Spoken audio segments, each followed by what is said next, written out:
Hello Flosstube, my name is Stuart. This is Flosstube number 2 being recorded on Wednesday the 4th of September. Hello, I'm back again and decided to have another go at making a video. I have not yet got over the response, the overwhelming support that was received in my first video. That was tremendous. I was not expecting any of that at all. And so many of you subscribed, which was really kind, and it's cheered me up no end. I was absolutely delighted when I saw the numbers. So, to my new subscribers, welcome back. Thank you for watching the first video and subscribing, and I hope you enjoyed the content, and I hope that continues on as we go through the videos in future. To new people who have found this stitching corner in Flosstube, welcome. I hope you enjoy what I have to share with you. And I think that's probably the welcome segment. There are shout-outs. Lots of people shouted me out on their Flosstubes, which was really kind. I think that helped boost my numbers to start things off in my first video. I have a list of people that I want to return the favour to, and in no particular order. We have Jen, the Caffeinated Crafter. We have Darren, who's Dizzy Stitcher. Michelle from Mama Loves You GB. There's Dobby, whose channel name is Covered in Floss. Sally from Flossie Sews and Grows. Ava from Stitching in the Interlake. Sarah, known as Cross Stitch Sarah. And Mad Morty and the Brom. That was really kind of you to take time to shout me out in your videos. I shall link your channels below. And to anybody who hasn't watched these people before, go give them a watch. If you like the content, subscribe. And that could be some new additions to your regular viewing. So I have actually put together an agenda for myself just to make sure I don't miss anything out. And if you see my eyes glancing off to the side, it's because I'm looking at lists. We're going to do a bit of Q&A. There'll be some whips, some finished objects, some fully finished objects. Well, if we look at the content of some bags from the cupboard, that certainly triggered a lot of interest. I was quite taken aback at that. I was very interested in what's going on in that cupboard. Mind you, so am I. I'm sure there's going to be a few surprises. There's a small part of haul, and then maybe we'll have a look at plans and see what's going to be happening over the next few days in my stitching life. So first of all, let's have a look at the Q&A. I've got my tablet here with the questions on it. So again, if you see me glancing down, it's because I'm reading the tablet. So we have a question from Sue Landrialt, who asks, how do I decide what fabric I'm going to use? Do I always choose from stash? So, how do I decide what fabric? Usually I grab the floss, or the threads I'm going to be using, get the fabric that I'm thinking of, maybe 2 or 3 pieces, and scatter the threads on them to have a look at. If I'm not sure, haul Carl in. He's usually got a good eye for colour, and then between us we'll usually come to a decision. Sometimes we agree, sometimes we don't, and sometimes I win, sometimes he does. Thus is life. The next question, this came up a couple of times. Can you tell us again the name of the Etsy seller for the floss drops that I was using? So these are the ones where you can snip your DMC thread and attach the DMC label and attach it to the floss drop, like so. So for example, that's number 13. These came from an Australian company on Etsy called Hero and Stitch. If I can work out how to, I'll link them in the comment box below. And then you can see and go and they have a variety of floss drops to suit everybody. So you can have a look and see what you like if you're interested in those. Let's see what else. What was next? Petra Melander. I'm sorry, I'm not quite sure how you pronounce what I'll just see on my screen, but I'll give it a go. You tell me you're coming to the Scottish border soon. Tremendous. I hope you enjoy yourself when you come visiting. Can you recommend a shop where I could purchase beautiful fabrics? Unfortunately, local needlework stores are as rare here in Scotland, sadly, as they are elsewhere. I get most of mine online, usually from Sparkleys or Pole Stitches. I also have a Fabric of the Month with Crafty Kate. That's generally where most of my fabrics come from. I also have a small stash from when I had a Fabric of the Month with hand-dyed fabrics by Stephanie, who's just recently started up her Fabric Club of the Month again. Sadly, I think it's just limited to the States at the moment. But that's where I get my fabrics. What have we got next? Do I have a favourite designer? I have so many favourite designers. Let me think. So for my fancy lady style pieces, there's Bella Filipina, Mirabilia, Nora Corbett, Lavender and Lace, Joan Elliott. I think that's probably the main ones that strike a chord with me. For my full coverage, there's Charting Creations, Pain Free Crafts, Cross Stitch Studio, Heaven and Earth Designs, Tilton Crafts are good, and then there's a rabbit hole that's known as Etsy. And you can find all sorts in there. I bought a couple this morning from somebody that's got a sale going on. I'll show you them later on. What else is there? I'm just scanning through these. Somebody else is asking me, how do I pick which whip to do for the day, or do I do a little of each day?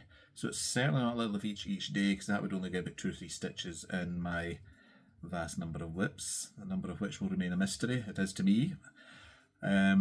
Generally, I just pick up whatever I feel is drawing me at that point, or if I'm in the throes of one. So, for example, one of my whips, you're going to see Cinderella the Glass Slipper. That's really caught me, and so I've been continuing to work on that. Other than that, I'll generally pick a piece, work on it for, I can usually maintain my attention span for about a week, and then I decide I want to change. And then it's whatever, do I want to do a full coverage, do I want to do one of my other pieces, or do I fancy a new start? That's generally a yes. And I think that's most of the questions I had. Feel free to put any questions in the comments below. I'll do my best to answer them. Fortunately, YouTube filters out, I can filter on questions, I have discovered, so that was a good thing. I've always wondered how people knew where their questions were. The comments on my last video, I had over 500 comments. I started trying to answer them, and then I quickly realised that that was not going to be feasible. If I could spend all the time answering the comments, I would never get any of my stitching done. That wouldn't do. I've hearted everybody, and I fully appreciate all the comments you took time to write. It was really heartening to read them. So thank you for taking the time for that. Moving on to my whips, my works in progress. Where shall we start? I'll put them behind me. So first up we have one of my stitch-alongs that I'm doing, that I'm keeping up with. This is unusual. I don't normally keep up with stitch-alongs, but the 2 I'm on just now, I'm doing really well, and I think I should be able to stay with them. This is being stitched on a piece of Jobelin, a 32 count, called Tropical, from Hand Dyed Fabrics by Stephanie. This is the Smaug stitch-along from Tempting Tangles, and we're on part 5 now, clue 5. So let me just show you where we are. Let's see, there we are. So those houses that you can see underneath the dragon, underneath Smaug, that was the most recent part, the houses and what lies beneath the houses. I think from what the cryptic comment at the bottom of the clue, I think we're heading towards the sea down below. I'm not quite sure what's between the sea and the houses at the moment. I'm hoping that'll become clearer as the next part comes out. That's where we are in that. Really enjoying this. It's good fun, and as Deborah's sals go as usual, they are very good, very clear. And this one I'm stitching using the Dinky Dyes Silk Pack. And the Dinky Dyes silks for this, they're lovely to work with. I'm really enjoying them. I love working with silks, so nice and soft. Put that to the side. That's what I discovered at the admin of running Flosstube. And you finish, and you clear up the chaos that's lying around you. I mean, I normally live in a sort of chaos, but that was something else last time. We shall live and learn.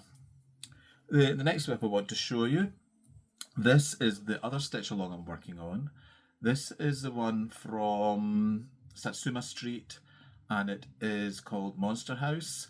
We've had part 4 this week, because it was the biggest part yet, but it was great fun. That came out last Friday.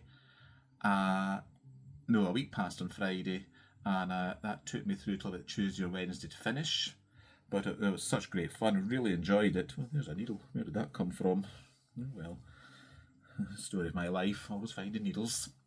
So this has been stitched on a Fabric of the Month from Sparkly's, a marvellous purple piece, Purple Gone Mad.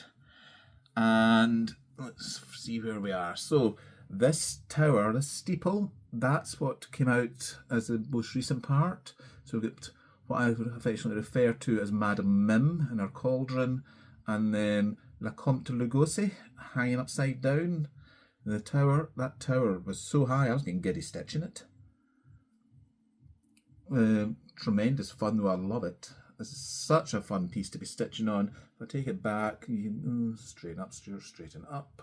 There we go. You can see everything we've had so far. So the tentacles, the two lovely wee cats, the welcoming butler, we've got the headless man, we have some ghosties, there's a werewolf being it, well, no doubt there's a moon somewhere. Lovely, I love the style of the roofs on this as well.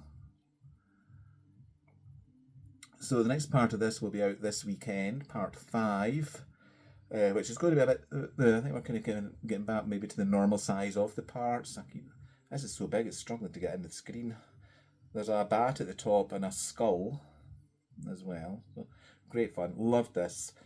If you're even thinking about doing this, don't think, just press the button, go ahead. You'll thoroughly enjoy it. I'm having a whale of a time stitching this. So is everybody else that's in the Satsuma Street group. The number of pictures you see of people's progress, great. And the other piece I've been making progress on in between the two sals, this is from Bella Filipina. It is the glass slipper, aka Cinderella. This morning I finished all the cross stitching on her, so we're now just onto the back stitch and beading. This is being stitched on a piece of 28 count linen from Chromatic Alchemy. It's called Fruit Salad. If I recall, I managed to snag this on Facebook from a D-stash. And it's a lovely piece of fabric, a huge piece of fabric which I've cut down for this. So here's what she's looking like. Isn't she gorgeous? So the last time you saw her, I think I had just done probably to about there in the vine, in the archway. And I don't think I'd finished her hair. So I finished all the hair, and as you can see I've filled in all this around the archway. The cursing involved working with that metallic thread. Somebody commented that metallic thread always invokes curses. It's so true. Anyway, it was worth the pain, and it was lovely to get all this filled in and to see it. And the vines are all done, the back stitching hanging down from then, so there's going to be a whole rows of beads going to be up there. And once I finish back stitching her, and there's a couple of doves, there's one there and one down here. And then there's some back stitch to go around the banner, and then we can get onto the fun known as beading. So for that, I'm probably going to, I'll get Nymo thread. There's a Nymo I have here. Hang on, stretching. I have these.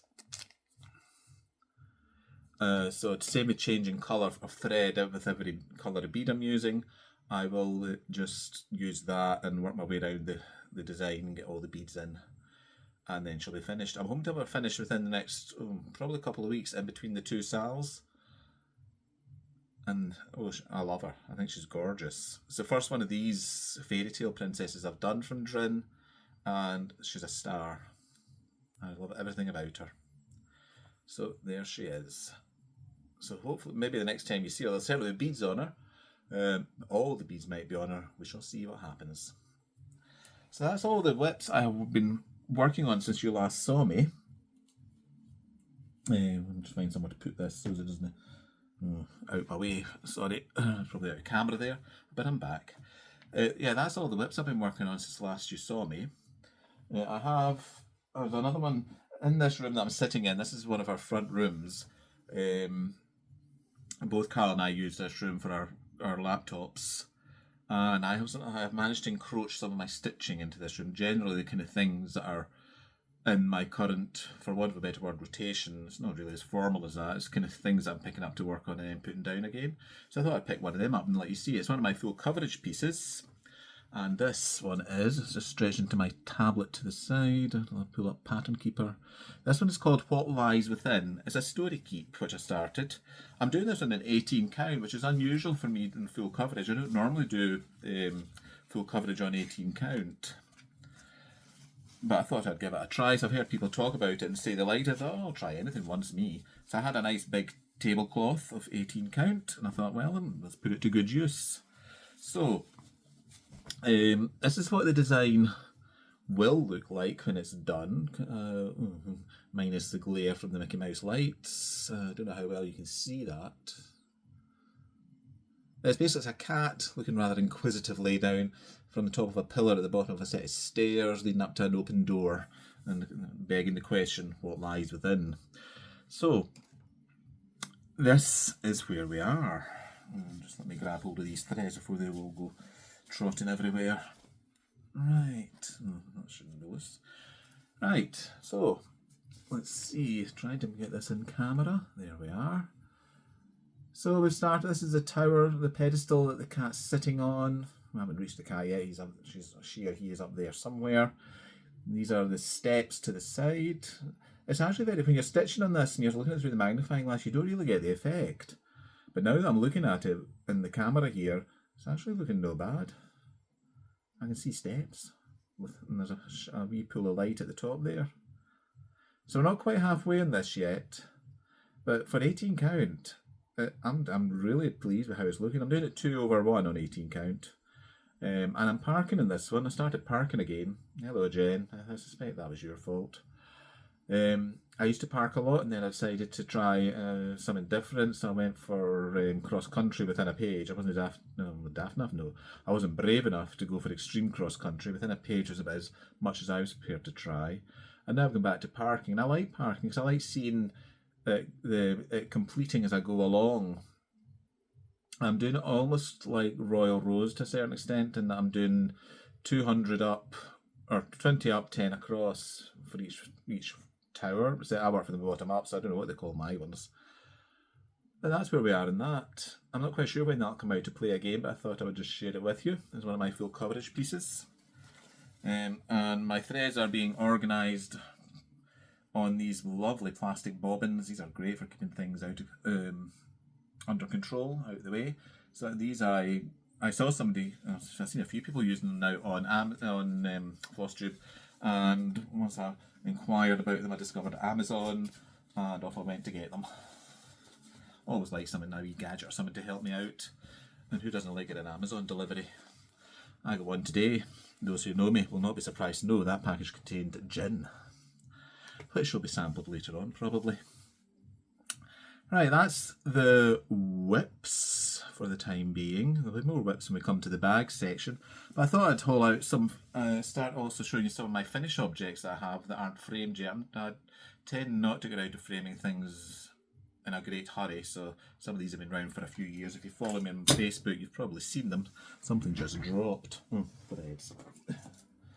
They can just sit back up there. So, moving on to that, the first one I have, this is a Teresa Wentzler piece. This is the Ridge, Castle Ridge I think it's called. This I stitched a few years ago. It's stitched on, looking at that, that's 32 count. It's a piece of Anne Niven from Ship's Manor. It's a lovely colour for these types of project, these Teresa Wentzler pieces. And here it is. Typical Teresa Wentzler, lots of lovely blends, lots of fractionals here, there, everywhere. You're lucky if you get a straight line, I don't know, every 10 squares or something like that. But the effect is so worthwhile. I love how her pieces turn out, and this is no exception. So this is one of our miniatures, but it's not without its own challenges, although it's a miniature, but well worth the effort, well worth it. And just to see these colours in the palette that Teresa uses in her designs, I love them. I have a collection of Teresa Wentzler pieces waiting to be started. I have probably two or three on the go, which will feature on here in due course. I thought I'd share this one with you. So there was that. And the other piece I want to show you is one I finished recently. This is by Little House Needleworks. This is called The Bookshelf. This is stitched on a piece by piece of fabric from Sparklies, another fabric of the month, a lovely colour, almost kind of designed for this type of work. And the piece is called The Bookshelf. It's dedicated to women authors. So we have Browning, Dickinson, Louisa M. Alcott, Sarah Burnett, Jane Austen, the Brontes, and Laura Ingalls Wilder. And then we have some books down below it, which I'm going to show you in a minute. I'm just talking through it while I'm looking at it. We have Sense and Sensibility, The Secret Garden, Wuthering Heights, and Little Women, and little scenes from them. And Spot the Wee Sheep. There's a cute wee sheep in this somewhere. So, here we are. This is the bookshelf. Isn't it lovely? I was so pleased with how this turned out. I really enjoyed stitching it. It was great fun. I started this one of my stitching days with some friends, and then it got put away for a wee while, and then I picked it back up. Ali from Yorkshire was the inspiration for this piece. I saw her starting it, and I thought, oh, I really like that. I need to go and get that one. So Ali, thank you for that. It was great fun to stitch it. I hope to see yours at some point. I decided, I don't know if you'll be able to see or not, it's this here, just below, at the top, above the word "the," and there we go. You can see I put a row of beads in there. I thought I quite fancied some, just to personalise it a little bit. I love gold beads, so I thought I'll just put them in along there, and I thought it worked very well. So that's another of my finishes. The more of these will come out over the videos. I have quite a few sitting in the other room. And now we have, let's have a look at some fully finished objects. These are cushions I made.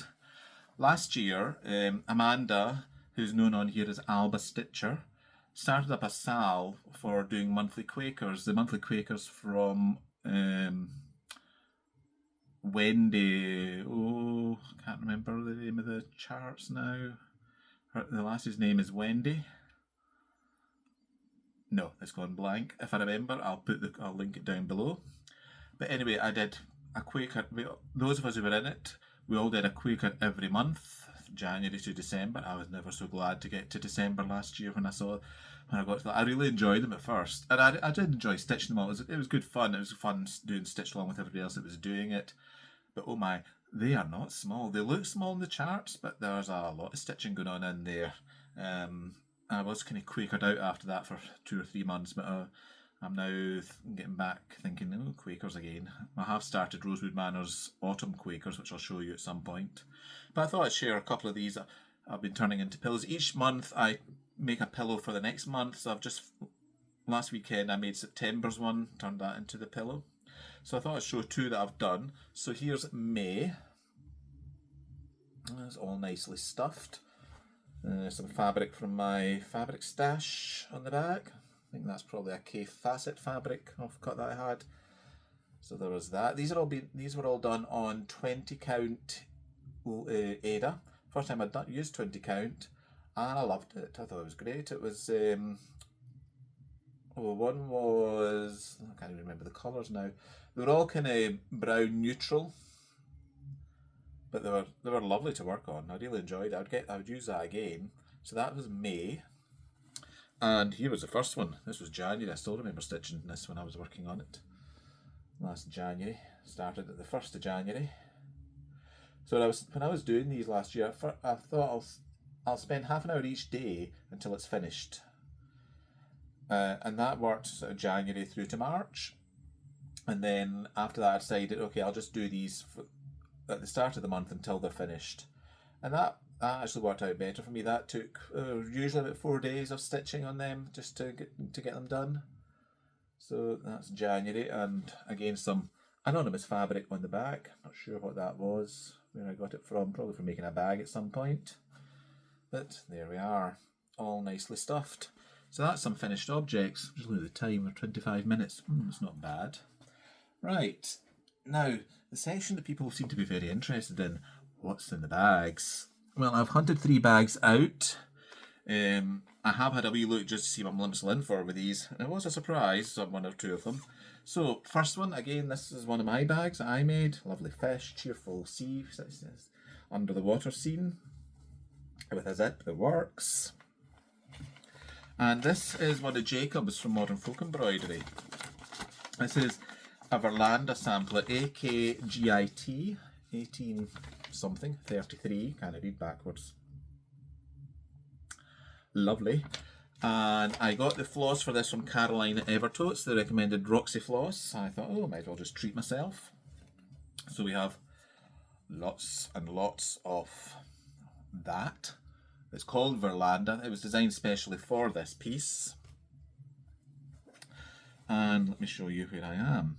So I'm stitching this on another bedspread of 40 count linen, and this is vintage country mocha, which I love that piece. I mean, it's lovely to stitch on. It's I know it's a printed one, but it's great. I like it. It suits me fine for samplers and things like that. It's ideal. Ooh, the hanging thread. There's a thing. So there's where we are. A wee bit of the alphabet at the bottom, doing my normal bottom left hand corner start, and the first big motif. Isn't it good?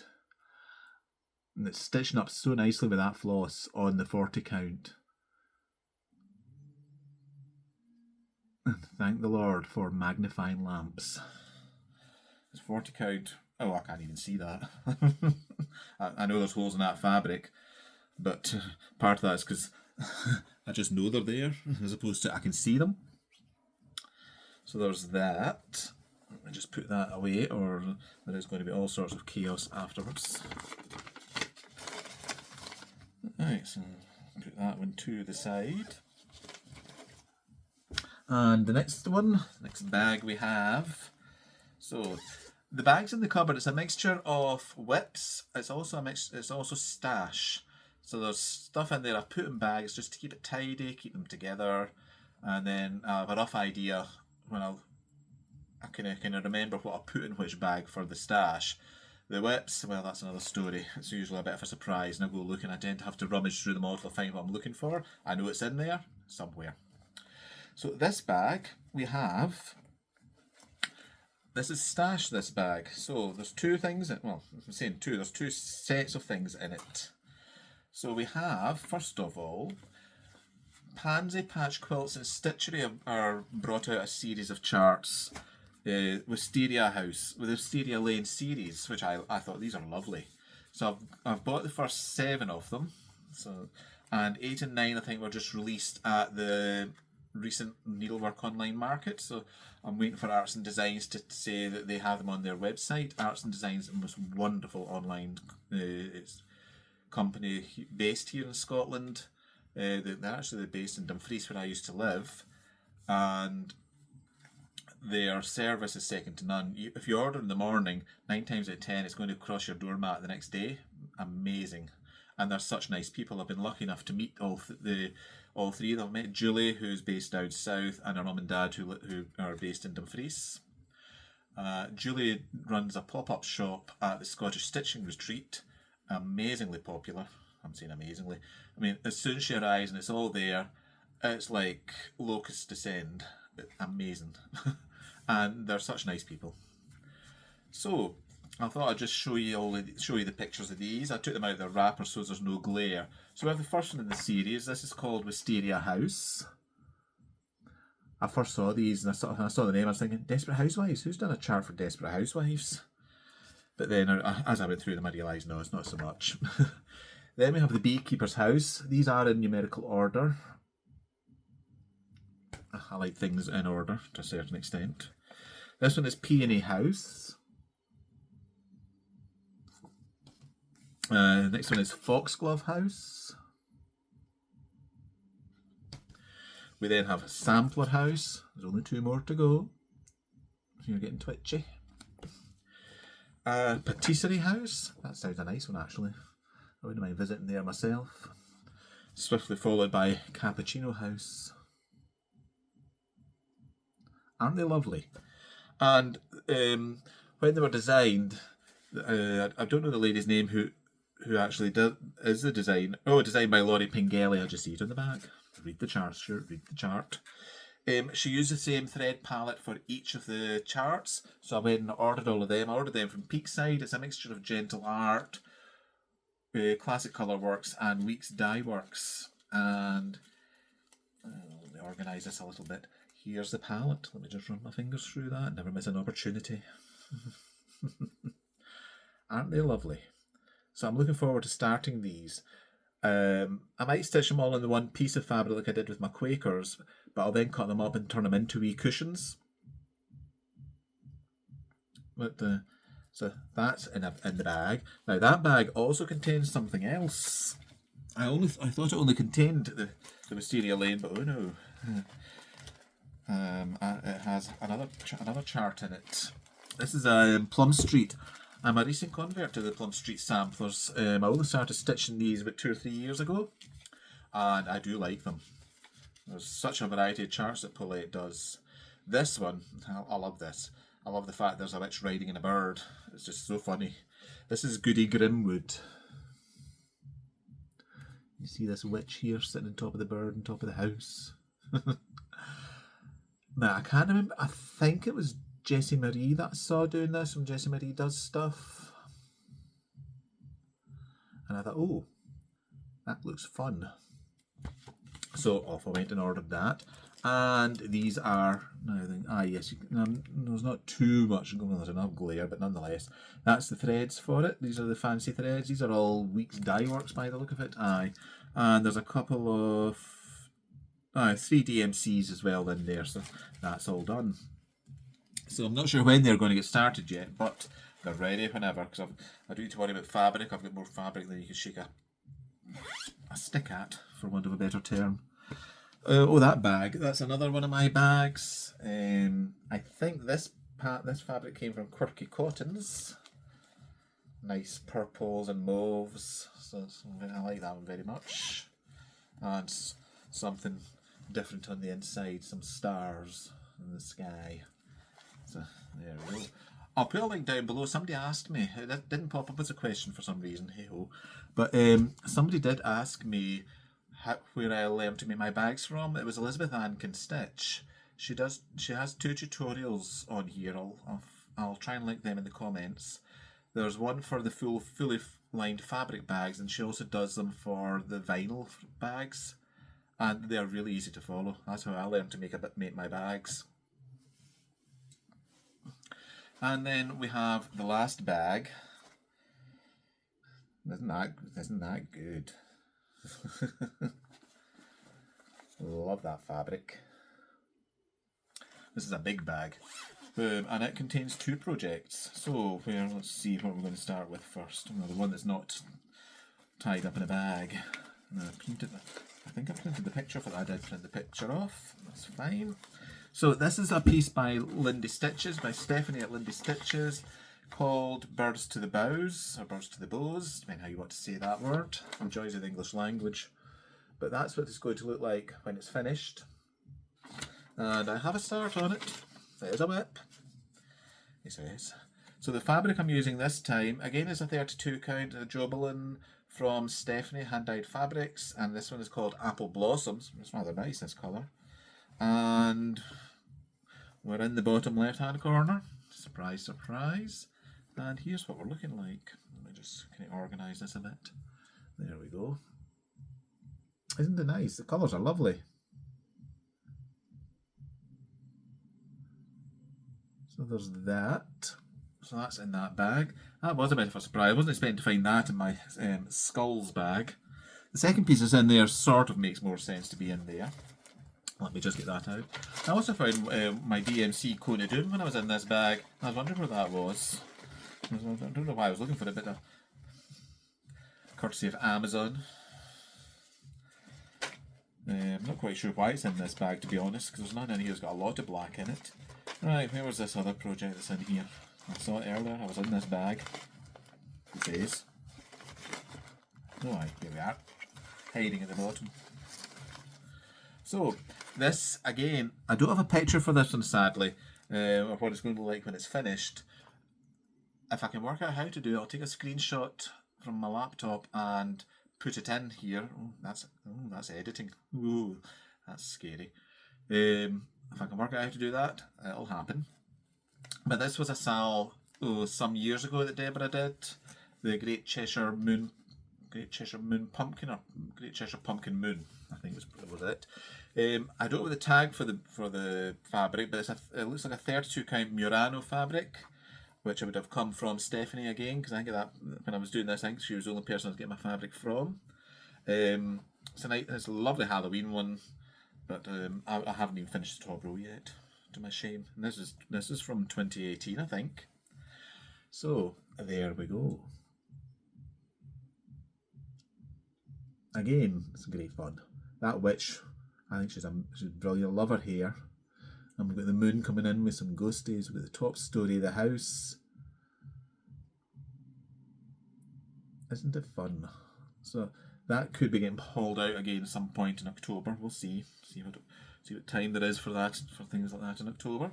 Although in plans I do have an October chart ready for Halloween, which I'll be starting. We'll talk about that soon. Where are we? Yes, we're still in the bags. Right, so that's the 2 that were in there. So that's 3 more of the bags from the Cupboard of Mystery. So more next time. Remaining on the topic of bags, I just thought I'd share. I've been making some bags. One of my friends asked me to make a couple of bags for her, and I made another one. I made one for myself as a bit of an experiment. So the one I made for myself, I had some gold PU leather, the polyurethane, the faux leather, whatever you want to call it. Oh, that is not fun to stitch with. I'm not quite sure what I'm going to do with that again, but hey-ho.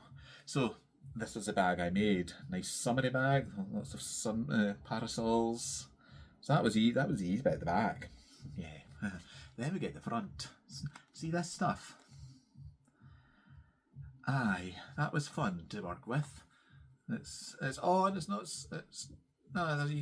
I can see as it moves slightly when I was stitching it, but nonetheless, it's all holding together. There's nothing, no gaps, no spaces. Caught everything in the seams. The zip works. We have some nice fabric inside, so I'm pleased with that. I'm not quite sure what I'm going to do with this stuff. I'm not sure I would be. Well, if I practice a bit more, I might be able to sell some bags at the street for that, but we'll see. So there was that. Then for my friend who asked me to make a couple of bags for her, this is some nice butterfly fabric I got. It's quite fun. This is a vinyl fronted bag. This is using the glitter vinyl I was talking about in my first video. So here we are. My friend, you know who you are. You're getting a sneak peek of your bags if you're watching my video.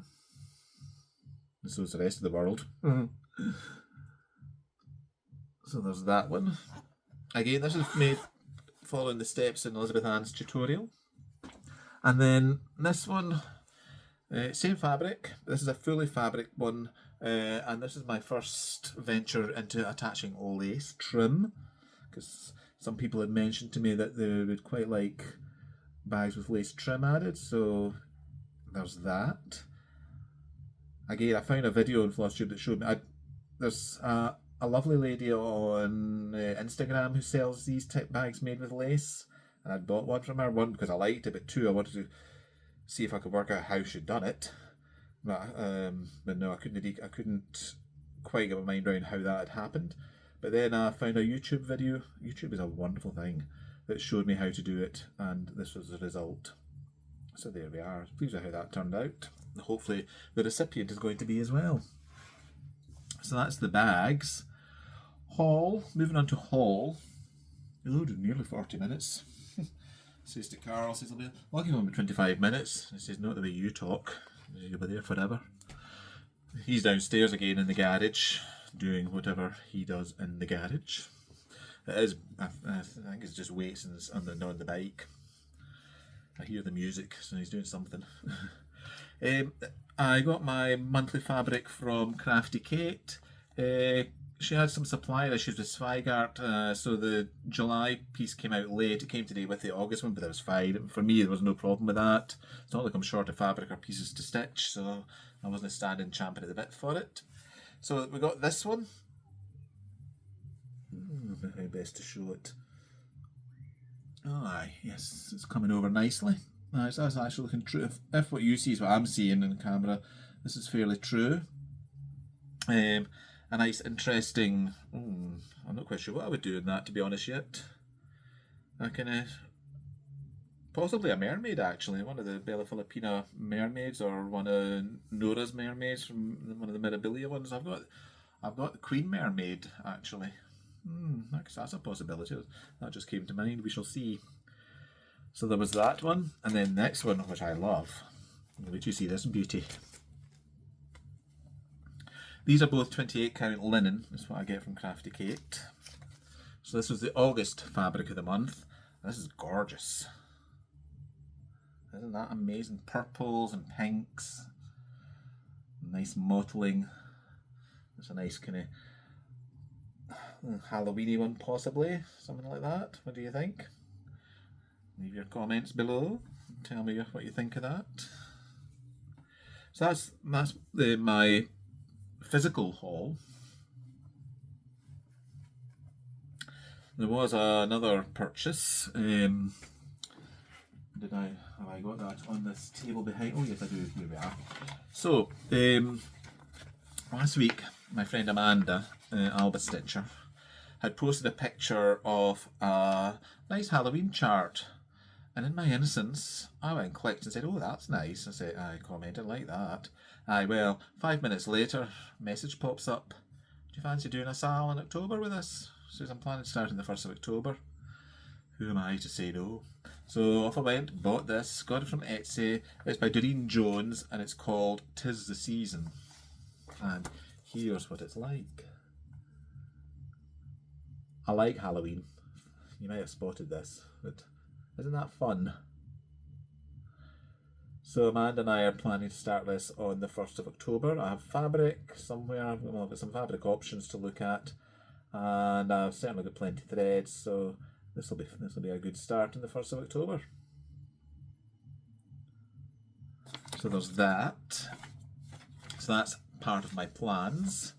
Other plans, well, the Monster House Stitch Along Part 4 comes out on Friday, and then Smaug Part 6 comes out the following Thursday.